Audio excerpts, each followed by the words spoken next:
Hi guys, welcome to the channel. In today's video, I'm going to show you how you can connect Messenger with Instagram. So the first step you simply need to do is to open Messenger application. Then you need to click on three bars on the top left. From here you need to click on this gear icon. Then you need to scroll down and click on see more in account center. And then you need to click here and click on add account.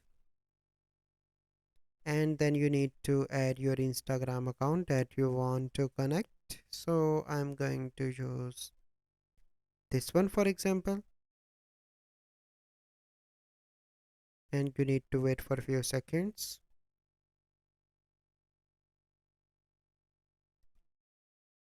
So if you want to connect, you simply need to click on confirm, and now you can see that my Instagram account is added into my messenger.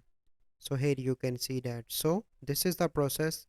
I hope you find this video helpful. If you find this video helpful, must like this video, subscribe to our YouTube channel for future videos. We'll see you in the next video. Thank you. Have a good day.